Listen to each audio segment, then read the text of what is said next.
وَلَقَدْ يَسَّرْنَا الْقُرْآنَ لِلذِّكْرِ فَهَلْ مِن مُّدَّكِرٍ۔ اور ہم نے قرآن کو سمجھنے کے لیے آسان کر دیا ہے، تو کوئی ہے کہ سوچے سمجھے۔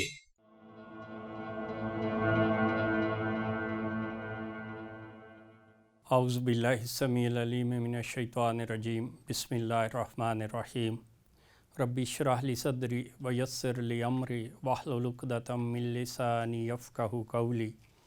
اللہم صلی علی محمد النبی الامی وعلی آلہ وسلم تسلیما۔ ناظرین، ہم فعل ماضی میں جملہ فعلیہ پڑھ رہے ہیں، اور ہم نے دیکھا کہ فعل کا بنیادی مادہ 3 حروف پر مشتمل ہوتا ہے۔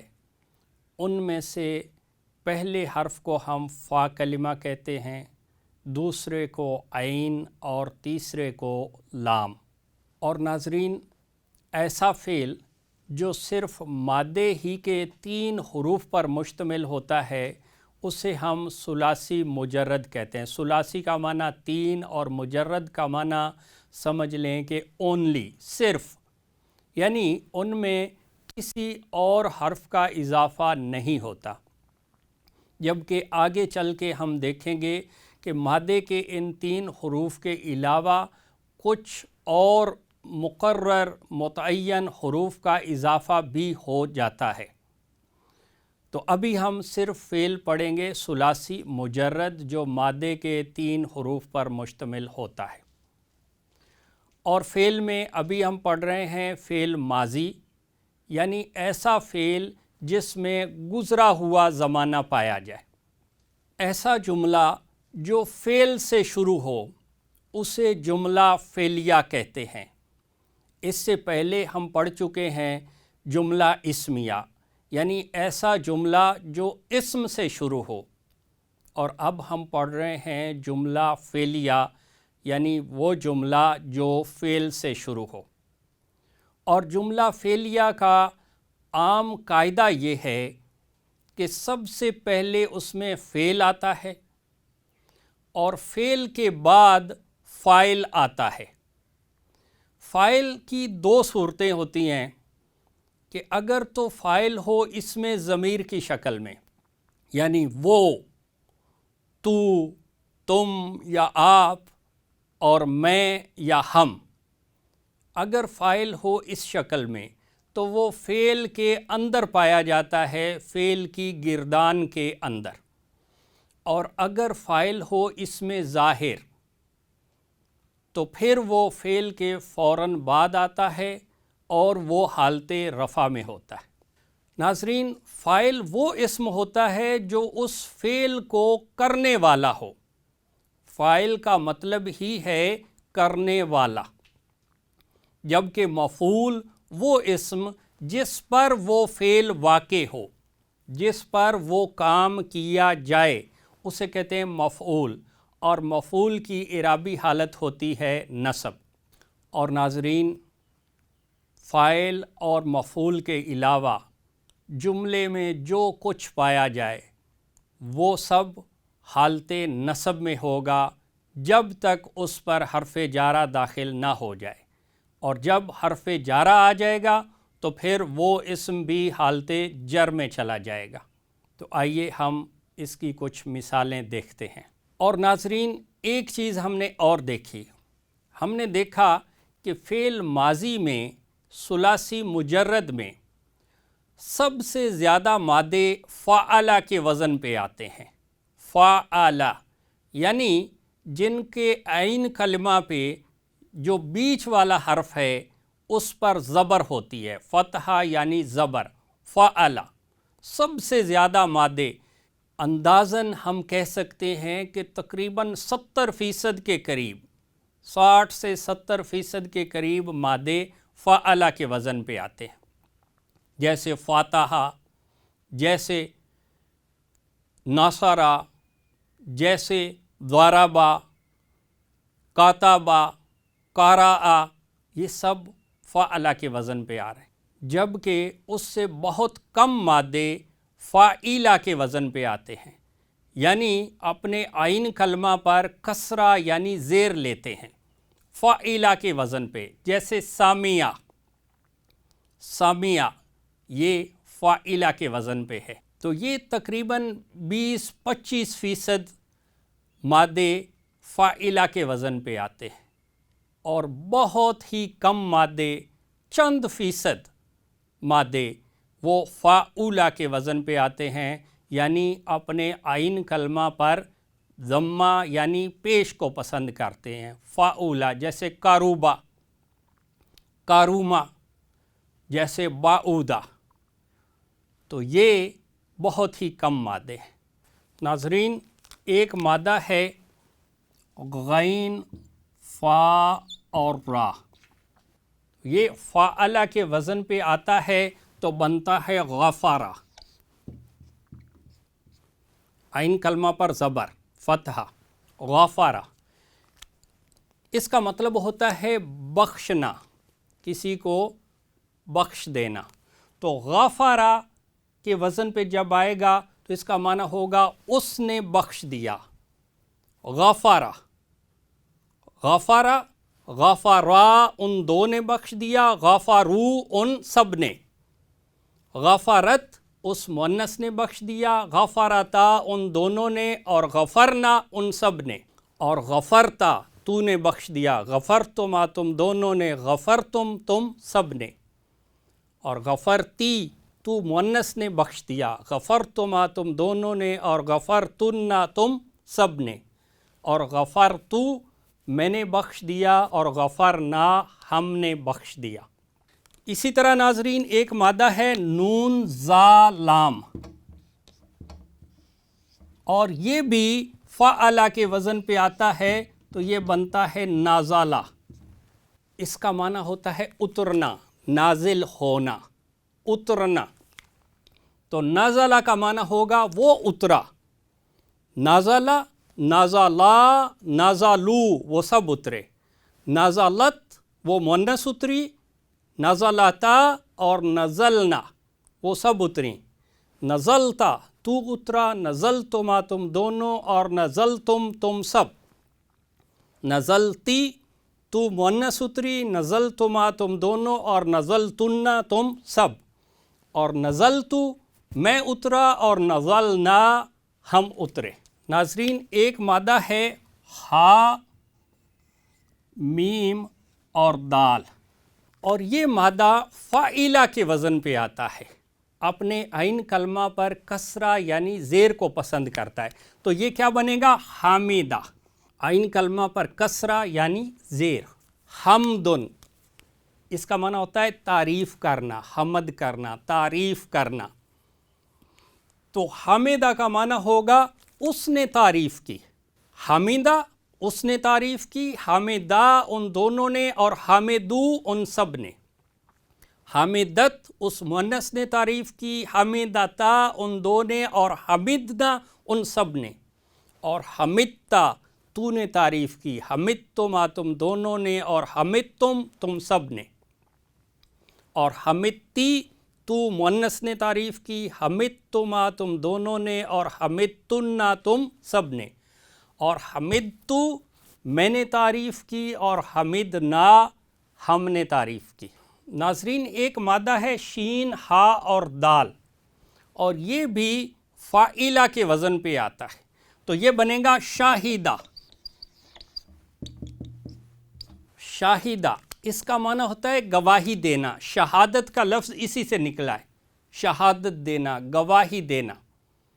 تو شاہدہ کا معنی ہوگا اس نے گواہی دی، شاہدہ ان دو نے، اور شاہدو ان سب نے، شاہدت اس مؤنث نے گواہی دی، شاہدتا ان دو نے، اور شاہدنا ان سب نے، اور شاہدتا تو نے گواہی دی، شاہدتما تم دونوں نے، اور شاہدتم تم سب نے، اور شاہدتی تو مؤنث نے گواہی دی، شاہدتما تم دونوں نے، اور شاہدتنا تم سب نے، اور شاہدتو میں نے گواہی دی، اور شاہدنا ہم نے گواہی دی۔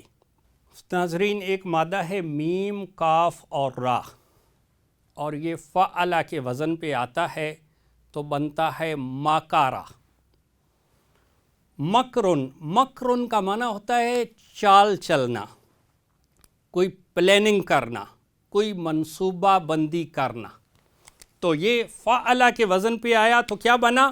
ماکارا. ماکارا کا معنی ہوگا اس نے چال چلی، اس نے پلاننگ کی. ماکارا ان دو نے اور ماکارو ان سب نے. مکرت اس مؤنث نے چال چلی، مکراتا ان دونوں نے، اور مکرنا ان سب نے. اور مکرتا تو نے چال چلی، مکرتما تم دونوں نے، اور مکرتم تم سب نے. اور مکرتی تو مؤنث نے چال چلی، مکرتما تم دونوں نے، اور مکرتن تم سب نے. اور مکرتو میں نے چال چلی، اور مکرنا ہم نے چال چلی. تو مکرا اس نے چال چلی، مکرا ان دو نے، اور مکرو ان سب نے. تو یہ بنا مکرو، انہوں نے چال چلی. اب فعل بھی اس کے اندر موجود ہے اور اس کے فاعل بھی ضمیر کی شکل میں، وہ سب، ان سب نے، مذکر نے. مکرا، مکرا، مکرو، انہوں نے چال چلی. اب آگے دوسرا جملہ آ رہا ہے، واو عطف جس کا معنی ہے اور. پھر دوسرا مکرا، مکرا کا معنی اس نے چال چلی. اب ناظرین یہ جو لفظ ہوتا ہے نا مکرن اور یہ چال چلنا، یہ دونوں طرح کا ہو سکتا ہے. یہ مثبت بھی ہو سکتا ہے، پازیٹیو بھی، اور یہ منفی بھی ہو سکتا ہے، نیگیٹو بھی ہو سکتا ہے. اب جو شخص کسی کو نقصان پہنچانے کے لیے دوسروں کے خلاف کوئی منصوبہ بندی کرتا ہے، کوئی پلاننگ کرتا ہے، کوئی عمل تو اس کو کیا کہتے ہیں؟ اس کو بھی مکرون ہی کہتے ہیں. لیکن اگر کوئی شخص اس کا توڑ کرنے کے لیے جوابی منصوبہ بندی کرتا ہے اپنے آپ کو بچانے کے لیے، تو اسے بھی مکرون ہی عربی میں کہتے ہیں. چال چلنا، تدبیر کرنا، یہ بھی کہہ سکتے ہیں اس کا معنی. تو مکرو انہوں نے چال چلی، و مکرا اور اس نے چال چلی، اس نے تدبیر کی. اب تدبیر کرنے والا اگر تو ضمیر کی شکل میں ہو تو وہ اس کے اندر ہے، اس نے تدبیر کی. اور اب اگر ہمیں اس کا نام بھی معلوم ہو کہ وہ کون ہے تو پھر وہ اس میں ظاہر ہوگا، اس میں ضمیر نہیں، اس میں ظاہر. اور اگر فاعل یعنی اس فعل کو کرنے والا اسم اس میں ظاہر ہو تو وہ فعل کے بعد آتا ہے، اور چونکہ فاعل ہوتا ہے تو اس لیے حالت رفع میں ہوتا ہے، بلند حالت میں. تو کس نے آگے سے تدبیر کس نے کی؟ اللہ نے تدبیر کی. تو فاعل اس کا کون ہوا؟ اللہ. اور یہاں پہ یہ حمزہ کی وصلی حرکت اللہ کی، یہ وصلی ہے، تو اس سے پہلے کوئی اور لفظ آ جائے تو یہ ختم ہو جاتی. اور اب اس پر پیش کیوں ہے؟ کیونکہ یہ اس کی حالت رفع ہے، فاعلی حالت. یہ اسم فاعل ہے اس فعل کا، یہ فعل ہے مکرا، تدبیر کی، جوابی چال چلی. کس نے؟ اللہ نے.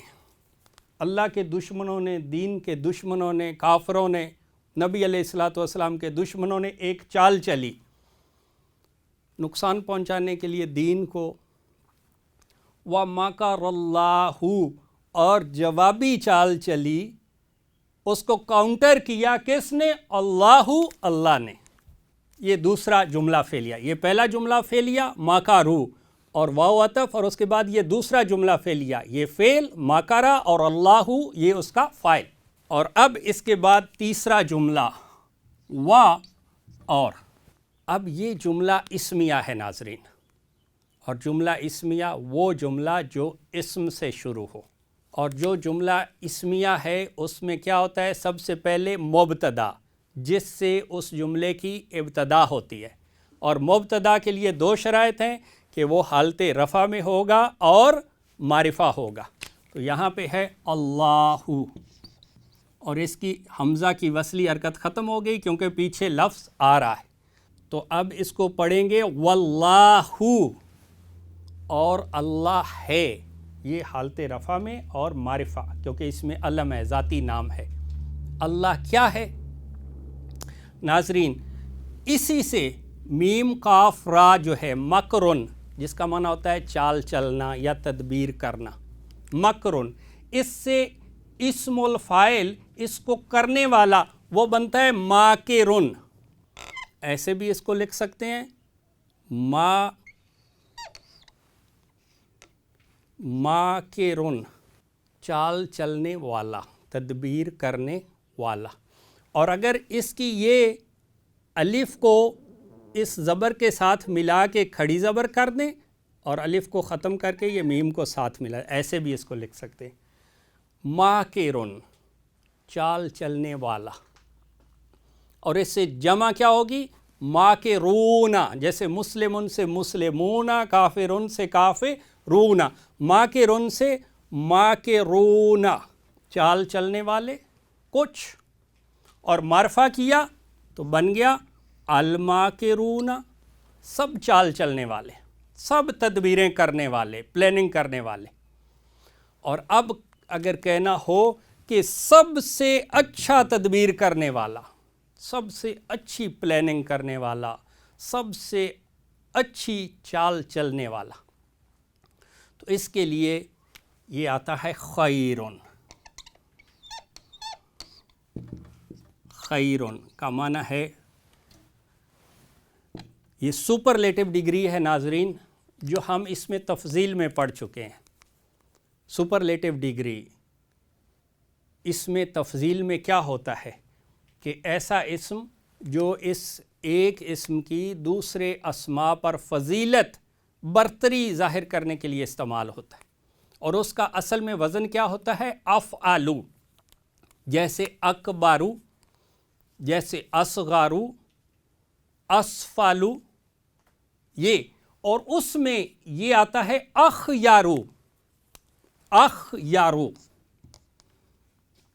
اس وزن پہ اخیارو کا معنی ہوتا ہے سب سے اچھا، دی بیسٹ، اور اسی وزن پہ آتا ہے اشرارو، اشرارو کا معنی ہوتا ہے سب سے برا، بدترین۔ یہ اخیارو بہترین اور اشرارو بدترین۔ اور پھر ناظرین یہ اخیارو میں کچھ تبدیلی کر دی جاتی ہے، چونکہ یہ پڑھنے میں اچھا نہیں لگتا، تو یہ اس سے بنا دیا جاتا ہے خیرن۔ عربوں نے اس کو ایسے لکھا، خیرن کا مطلب ہے دی بیسٹ، سب سے اچھا۔ اور اسی طرح اشرارو کو بنا دیا انہوں نے، یہ رے اسرا اور اسرا کو ملا کے اور الف کو ختم کر کے، الف کو ختم کر کے یہ بنا دیا شرن۔ یہ اب آپ نے سنا ہوا ہے، اردو میں بھی استعمال ہوتا ہے، شر، خیر اور شر۔ تو خیرن کا معنی ہے بہترین، سب سے اچھا، اور شرن کا معنی ہے بدترین یا سب سے برا۔ تو یہاں پہ یہ خیرن جب کسی اسم کے ساتھ ملے تو یہ مرکب اضافی بناتا ہے، اور جب یہ مرکب اضافی بناتا ہے تو تب اس کو کہتے ہیں سپرلیٹو ڈگری، تفضیل کل، مکمل برتری۔ کیسے؟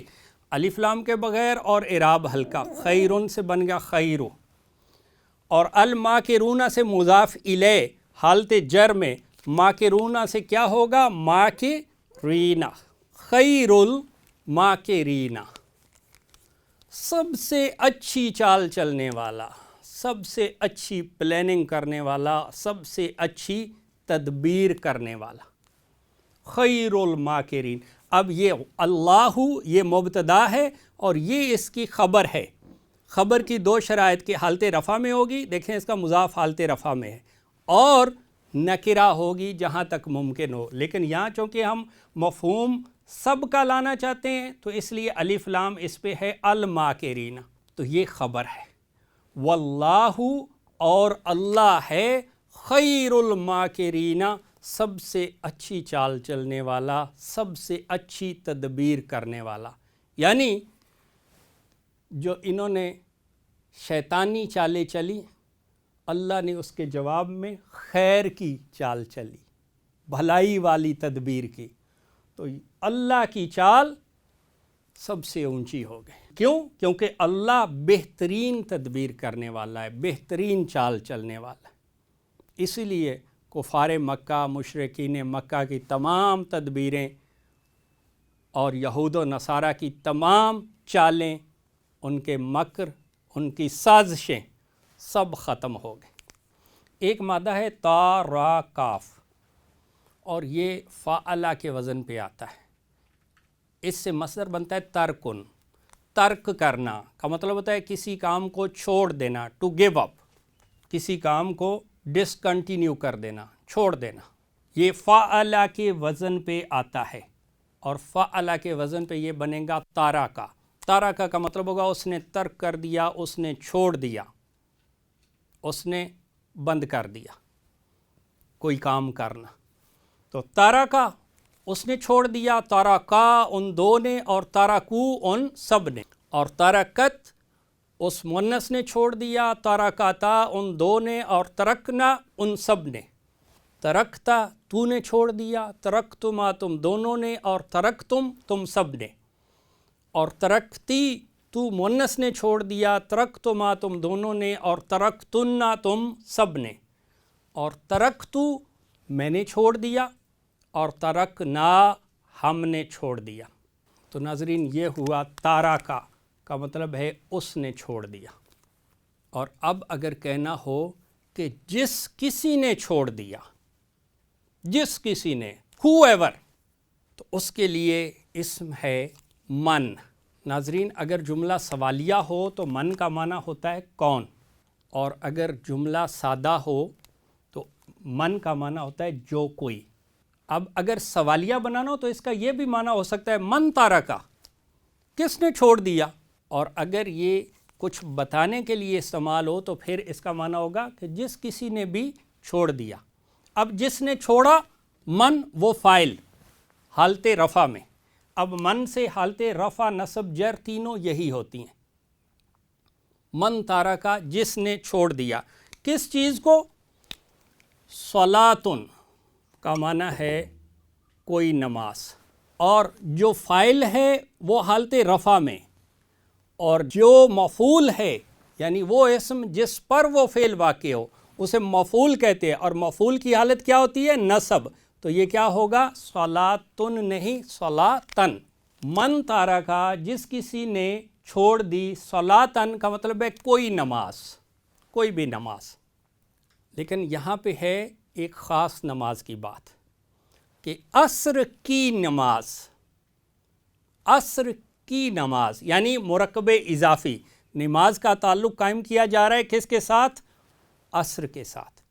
تو مرکب اضافی الف لام کے بغیر، اور اعراب ہلکا، صلاتن سے بن گیا صلاتا، اور العصر سے حالت جر العصری. تو من تارکا کس نے چھوڑ دی؟ صلاۃ العصر، عصر کی نماز. یہ بھی اس کا معنی ہو سکتا ہے. لیکن آگے ہم چلیں گے تو آپ محسوس کریں گے کہ یہ سوالیہ نہیں ہے بلکہ یہ بیانیہ جملہ ہے. من تارکا جس نے چھوڑ دی صلاۃ العصر، عصر کی نماز، اس کا کیا ہوگا؟ ہا با تا ایک مادہ ہے، ہا با اور تا مادہ، اور یہ فاعلہ کے وزن پہ آتا ہے ناظرین. اور جب یہ فاعلہ کے وزن پہ آتا ہے تو یہ بنتا ہے حابطہ. حابطہ کا معنی ہوتا ہے ضائع ہو جانا، ویسٹ ہو جانا. تو حابطہ وہ ضائع ہو گیا، وہ ویسٹ ہو گیا. حابطہ، حابطہ، حابطو، حابطت، حابطتا، حابطنا، حابطتا، حابطتما، حابطتم، اور حابطتی، حابطتما، حابطتنا، اور حابطتو، اور حابطنا. حبت میں ضائع ہو گیا اور حبت نا ہم ضائع ہو گئے. تو ناظرین یہاں پہ ہے حابطہ. اب حابطہ کا معنی ہوگا وہ ضائع ہو گیا. اور وہ کون ضائع ہوا وہ اب ہمیں معلوم ہو گیا. اگر تو وہ ہوتا ہے اس میں ضمیر وہ ضائع ہو گیا تو وہ فعل کے اندر ہوگا ادھر ہی. حابطہ کا معنی ہی ہے وہ ضائع ہو گیا. لیکن وہ کون ہے؟ وہ ہے اس میں ظاہر، ہمیں اس کا نام معلوم ہے جو ضائع ہو گیا خود. تو وہ فاعل، اور فاعل ہوگا حالت رفع میں فعل کے بعد. کون ضائع ہو گیا؟ عمل، یہ ضائع ہو گیا کوئی عمل، یہ حالت رفع میں پیش کے ساتھ. کون ضائع ہو گیا؟ ضائع ہو گیا عمل، عمل. لیکن یہاں پہ ہے پھر ضائع ہو گیا اس کا عمل، اس کا یعنی جس نے یہ کام چھوڑ دیا، عصر کی نماز چھوڑ دی، اس کا سارا عمل ضائع ہو گیا. تو اس کا عمل مرکب اضافی الف لام کے بغیر اور اعراب ہلکا عملو، اور اس کا وہ ہوا سے حالت جر کیا ہوگی؟ ہو. یہ حالت نصب اور جر کے ضمائر متصلہ ہوتے ہیں تو یہ اس کے ساتھ مل جائے گا. اور اب ہو کی ضمیر سے پہلے اس کے ما قبل پر اگر اوپر کی حرکت ہو زبر یا پیش تو پھر یہ الٹے پیش میں بدل جاتا ہے. تو یہ ایسے آئے گا عمل ہو، اس کا عمل، یعنی اس نے جو باقی کام کیے ہیں سارے دن میں اسے ان سے کچھ فائدہ نہیں ہوگا، وہ سب ضائع ہو جائیں گے. اللہ کے ہاں ان میں کوئی برکت نہیں ڈالی جائے گی، کوئی قبولیت نہیں ہوگی. حابطہ ضائع ہو گیا عملہ، اس کا عمل. اور ناظرین یہ صحیح بخاری کی حدیث ہے اور نبی علیہ الصلاۃ والسلام کا فرمان ہے، میری یا آپ کی یا کسی اور کی بات نہیں، کہ جس نے بھی چھوڑ دی من ترک صلاۃ العصر، عصر کی نماز، حابطہ تو ضائع ہو گیا عملہ، اس کا عمل. اور ہم جانتے ہیں کہ قرآن مجید میں بھی یہی حکم ہے کہ اپنی نمازوں کی حفاظت کرو، اور خاص طور پر درمیانی نماز کی. اور ناظرین وہ درمیانی نماز کون سی ہے؟ یہی صلاۃ العصر، عصر کی نماز. یہ 5 نمازوں کے بیچ میں آتی، اور اگر اس کو ترک کر دیا تو نبی علیہ الصلوۃ والسلام نے خبردار کر دیا کہ اس کا نتیجہ کیا نکلے گا.